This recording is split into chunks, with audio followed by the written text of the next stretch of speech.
你敢信？我救下了突发心梗的原省组织部长，被他认作了干孙子。没想到他的儿子竟是省委书记，女婿则是市委书记，更是让我做市委大秘。自此我一步登天。接上集，刘正阳从银行里面出来以后，就有不少民政局的同事打电话过来表示祝贺。毕竟他们在清楚黄老的身份，心中立刻明白刘正阳的好运要来了。刘正阳对于这些人的恭维也是非常客气的回应，并没有因为自己即将调任市委办而和这些人摆架子。根据多年在基层工作的经验，他的心中非常清楚，阎王好见，小鬼难缠。在没有绝对的利益冲突之前，自己完全没必要得罪这些过去的同事。以前嘲讽过刘正阳的胡文静，在得知是刘正阳救了黄老以后，整个人的心中可是相当的激动。这个黄老怎么不在半路死掉？这样刘正阳就永世不得翻身了。你也可以在家里抱怨这件事情，但是出了这个家门，你如果敢说这样的话，那就不要怪我和你断绝父女关系。我还没傻到这个地步，如果自己和吕恒昨天不举行饭局，刘正阳是不是就没有机会救黄老了？另一边，刘正阳在回到住处中以后，便第一时间给自己的父母打了一个电话。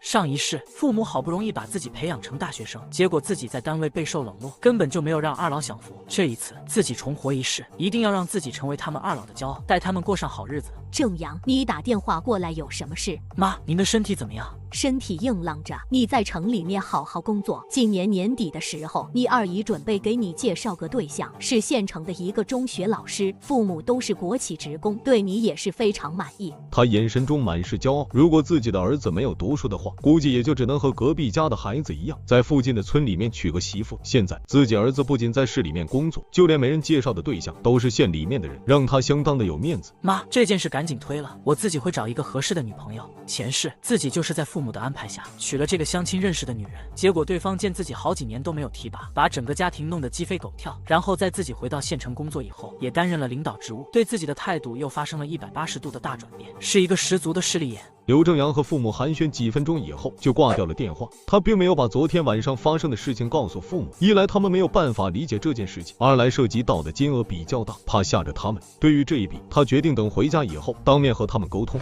次日，刘正阳如往常一般来到了民政局，但是所有人看他的眼神都发生了变化，有羡慕，也有嫉妒，也有恭维。小楼，你来了。李科长。这个时候，同一个科室的办事人员都主动的过来和刘正阳交谈，想要了解前几天晚上发生的具体事情。刘正阳面对众人的询问，基本上都有了一套固定的说辞。不一会儿，民政局的副局长王建国来到了综合科的办公室。小刘，你过来一下，我有件事要和你聊一下。刘正阳跟在王建国的身后，来到了他的办公室。前世，在吕大勇被调离民政局以后，王建国便担任了民政局局长，提拔了自己这个被吕大勇打压的人，专门用来整治吕大勇留下来的亲信。小刘，你也不要太拘谨，坐下来吧。王局长，您找我有什么事情？我也听说了你的英勇事迹，真的是给我们民政局长脸了。对于你这样优秀的同志，我们肯定是要给予奖励。感谢王局长，这都是我应该做的事情。我相信每一个路过的人都会像我一样，把黄老送到医院里面去。你来局里面工作也有2年时间了吧？今年也有24岁了，不知道对未来有什么打算？既然吕大勇不喜欢刘正阳，那自己偏偏要借着这个机会提拔刘正阳，不为别的，就为了让吕大勇不爽。王局长，实不相瞒，我马上就要去市委办了。关于未来的规划，一切服从组织安排。王建国听到这番话，眼神中不由得露出了一抹诧异之色。定下来了，是我们民政局有什么让你不满的吗？王局长，局里面的领导对我都非常不错，同事相处也十分融洽。是林书记正好缺一个秘书，就打算把我给调过去。既然这样的话，那你回去准备一下交接工作吧。王建国不禁有些失望，如果是刘正阳主动要求调动的话，那么自己完全可以借着这件事情抨击吕大勇。王局长，那我就先走了。东海市委大院，林安邦在来到办公室以后，市委秘书长周辉也紧随而至。林书记，今天您有什么安排吗？周辉同志，这几天辛苦你了，还得麻烦你帮我把民政局的刘正阳调过来，以后就让他当我的秘书。周辉愣了愣神，虽然早就料到林安邦会提拔刘正阳，但是没想到来得这么快，居然直接把他调到自己的身边担任秘书。另一边，刘正阳刚从王建国的办公室里面离开，就被叫去了局长吕大勇的办公室。小刘，我知道你和我的儿子之间可能有些矛盾，但是你的心中应该很清楚，你来局里的这段时间，我没少照顾你吧？吕局长，你当面一套背后一套的照顾，我有些受不起。对于前世刻意针对自己的幕后黑手，再加上已经和他的儿子吕恒撕破脸，刘正阳是真不想给他好脸色。吕大勇听到这番话，不由得皱了皱眉头，他强行挤出一抹笑意：“小刘，咱们之间是不是有什么误会？”吕局长，难不成你让李科长带头打压我？这也是误会。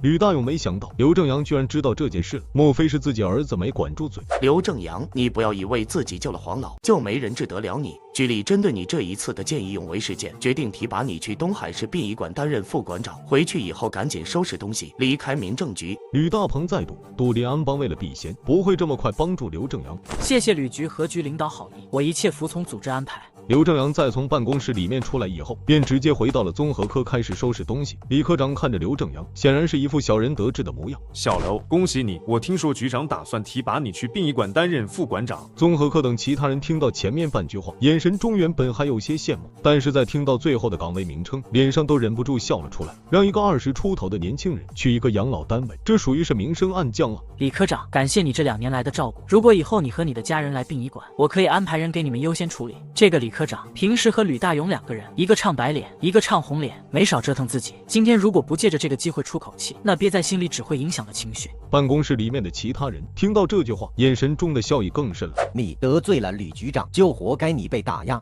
只是他并没有注意到，这个时候市委秘书长周辉已经站在了综合科的办公室门口。谁该被打压？李科长赫然看到王建国和周辉2个人站在办公室门口，吓得他惊慌失措。周秘书长、王局长，你们怎么过来了？小李，这里是单位，不是你家，以后说话可得注意一点。从临安帮对刘正阳的重视程度来看，自己如果能够把握住这个机会，倒是可以配合刘正阳一起扳倒吕大勇。周辉并没有理会李科长，而是平静地询问：哪位是刘正阳？我是小刘，林书记正好还差个秘书，打算把你调过去。在刚才来民政局的路上，他就已经了解了一下刘正阳的背景，一个出生于农村的普通青年，只能说是走大运。综合科的其他办事人员听到这个消息以后，心中除了震惊以外，还有就是担忧了。他们以前可没少针对刘正阳，这刘正阳一跃成为2号首长，会不会报复他们？周秘书长，吕局长已经把我调去了殡仪馆工作。周辉不由得皱了皱眉头，完全没想到吕大勇的胆子居然这么大，明知道刘正阳是林书记的恩人，还故意把对方调去殡仪馆。你放心，这件事我来交涉。吕大勇在得知周辉来到民政局以后，立刻就来到了综合科这边。小刘，我刚才不过是和你开个玩笑，你看你还当真了？既然周秘书长都亲自过来接你了，还不赶紧跟着他一起过去？吕局长，你好歹也是老同志了，以后别像年轻人一样，还开这种玩笑。周秘书长，您教训得对，以后在工作当中我会注意，再也不会犯这种低级错误了。周辉缓缓点了点头。吕大勇不是自己提拔的人，自己也不好说太多。小刘，挑些重要的东西拿上就行了，市委办什么都有，我在外面车上等你。好的，我马上过来。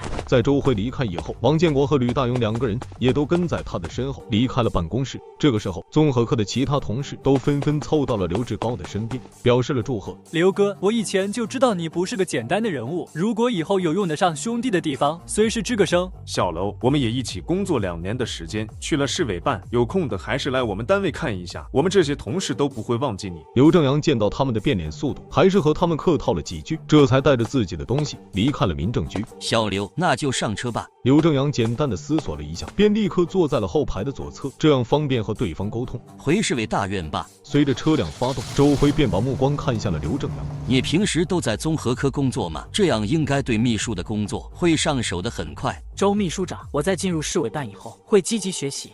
我和你简单说一下几个注意事项。